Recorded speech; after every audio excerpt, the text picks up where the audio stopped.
الحمدللہ رب العالمین والصلاة والسلام علی سید المرسلین اما بعد فاعوذ باللہ من الشیطان الرجیم بسم اللہ الرحمن الرحیم الصلاة والسلام علیک یا رسول اللہ وعلی آلک واصحابک یا حبیب اللہ الصلاة والسلام علیک یا نبی اللہ وعلی آلک واصحابک یا نور اللہ۔ فرمان مصطفیٰ صلی اللہ تعالی علیہ وآلہ وسلم، جس کے پاس میرا ذکر ہوا اور اس نے مجھ پر درود پاک نہ پڑھا، تحقیق وہ بدبخت ہو گیا۔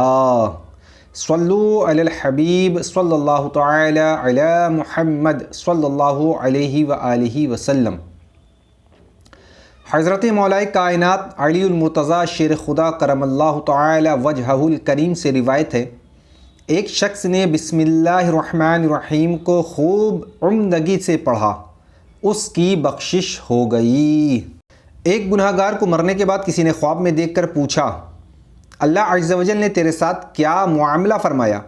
اس نے جواب دیا، ایک بار میں ایک مدرسے کی طرف سے گزرا اور ایک پڑھنے والے نے بسم اللہ الرحمن الرحیم پڑھی، سن کر میرے دل میں اللہ عز و جل کے میٹھے میٹھے نام کی مٹھاس نے اثر کیا، اور اسی وقت میں نے یہ غیبی آواز سنی، ہم دو چیزوں کو جمع نہ کریں گے، پہلا اللہ عز و جل کے نام کی لذت اور دوسرا موت کی تلخی۔ اللہ عز و جل کی ان پر رحمت ہو اور ان کے صدقے ہماری بے حساب مغفرت ہو۔ پیارے پیارے اسلامی بھائیوں، اس حکایت سے معلوم ہوا کہ اللہ عز و جل کے نام نامی اسم گرامی سے لذت اندوز ہونے والا رحمتوں کے سائے میں دنیا سے رخصت ہوتا ہے، اور موت اس کے لیے نجات و بخشش کا پیام لاتی ہے۔ اللہ عز و جل کی رحمت بہت بڑی ہے، وہ نکتہ نواز ہے، بظاہر معمولی نظر آنے والے اعمال کے سبب بڑے سے بڑے گناہ گاروں کو بخش دیا جاتا ہے۔ صلو علی الحبیب صلی اللہ تعالی علی محمد صلی اللہ علیہ وآلہ وسلم۔ حضرت مفتی احمد یار خان علیہ رحمت المنان فرماتے ہیں کہ تفسیر عزیزی میں بسم اللہ کے فوائد میں لکھا ہے کہ ایک ولی اللہ رحمت اللہ تعالی علیہ نے مرتے وقت وصیت کی تھی کہ میرے کفن میں بسم اللہ الرحمن الرحیم لکھ کر رکھ دینا۔ لوگوں نے اس کی وجہ پوچھی تو انہوں نے جواب دیا کہ قیامت کے دن یہ میری دستاویز یعنی تحریری ثبوت ہوگی، جس کے ذریعے سے رحمت الہی عز و جل کی درخواست کروں گا۔ اللہ عز و جل کی ان پر رحمت ہو اور ان کے صدقے ہماری مغفرت ہو۔ فقہ حنفی کی مشہور و معروف کتاب در مختار میں ہے کہ ایک شخص نے مرنے سے پہلے یہ وصیت کی کہ انتقال کے بعد میرے سینے اور پیشانی پر بسم اللہ الرحمن الرحیم لکھ دینا، چنانچہ ایسا ہی کیا گیا۔ پھر کسی نے خواب میں اس شخص کو دیکھ کر حال پوچھا، اس نے بتایا کہ جب مجھے قبر میں رکھا گیا، عذاب کے فرشتے آئے، جب پیشانی پر بسم اللہ شریف دیکھی تو کہا تو عذاب سے بچ گیا۔ صلو علی الحبیب صلی اللہ تعالی علی محمد صلی اللہ علیہ وآلہ وسلم۔ پیارے پیارے اسلامی بھائیوں، جب بھی کوئی مسلمان فوت ہو جائے تو بسم اللہ الرحمن الرحیم وغیرہ ضرور لکھ لیا کریں۔ آپ کی تھوڑی سی توجہ بیچارے مرنے والے کی بخشش کا ذریعہ بن سکتی ہے، اور میت کے ساتھ ہمدردی کی نیکی آپ کی بھی نجات کا باعث بن سکتی ہے۔ حضرت علامہ شامی رحمۃ اللہ تعالی علیہ فرماتے ہیں کہ یوں بھی ہو سکتا ہے کہ میت کی پیشانی پر بسم اللہ الرحمن الرحیم لکھیے اور سینے پر لا الہ الا اللہ محمد رسول اللہ صلی اللہ تعالی علیہ وآلہ وسلم لکھیے، مگر نہلانے کے بعد اور کفن پہنانے سے پہلے کلمے کی انگلی سے لکھیے، روشنائی یعنی انک سے نہ لکھیے۔ اعراب لگانے کی حاجت نہیں۔ شجرہ یا عہد نامہ قبر میں رکھنا جائز ہے، اور بہتر یہ ہے کہ میت کے منہ کے سامنے قبلے کی جانب طاق کھود کر اس میں رکھے۔ بلکہ در مختار میں کفن میں عہد نامہ لکھنے کو جائز کہا ہے، اور فرمایا کہ اس سے مغفرت کی امید ہے۔ قیامت کے روز عذاب کے فرشتے ایک بندے کو پکڑ لیں گے، حکم ہوگا کہ اس کے اعضاء کو دیکھ لو، اس میں کوئی نیکی ہے یا نہیں۔ چنانچہ فرشتے تمام اعضاء کو دیکھ ڈالیں گے، کوئی نیکی نہیں ملے گی۔ پھر فرشتے اس سے کہیں گے اب ذرا اپنی زبان باہر نکالو کہ اس میں دیکھ لیں کوئی نیکی ہے یا نہیں۔ اب وہ زبان نکالے گا تو اس پر سفید خط میں بسم اللہ الرحمن الرحیم لکھا ہوا پائیں گے۔ اسی وقت حکم ہوگا جا ہم نے تجھے بخش دیا۔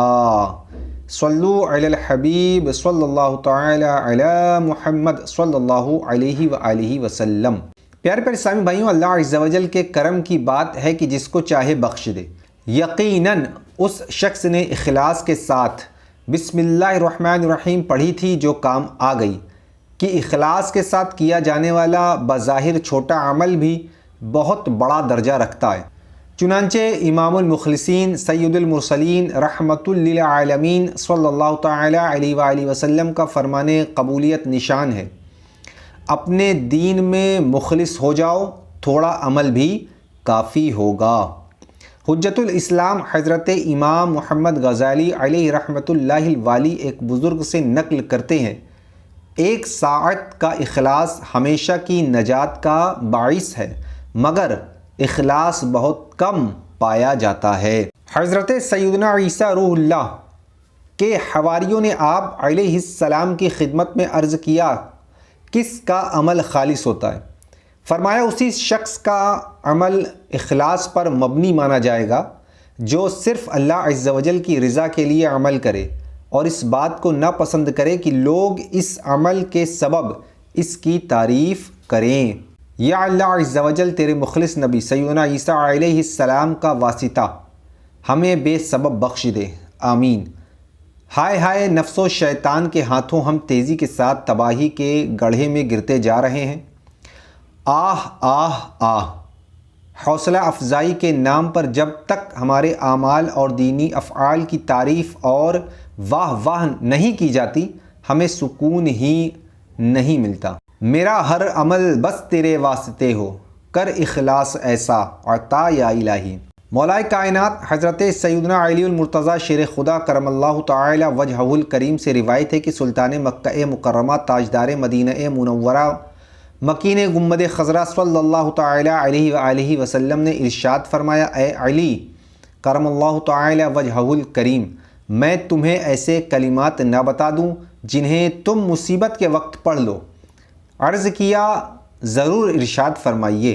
آپ صلی اللہ تعالی علیہ وآلہ وسلم پر میری جان قربان، تمام اچھائیاں میں نے آپ صلی اللہ تعالی علیہ وآلہ وسلم ہی سے سیکھی ہے۔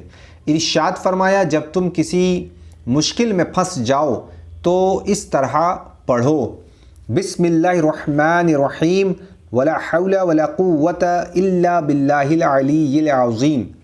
پس اللہ عز و جل اس کی برکت سے جن بلاؤں کو چاہے گا دور فرما دے گا۔ صلو علی الحبیب صلی اللہ تعالی علی محمد صلی اللہ علیہ وآلہ وسلم۔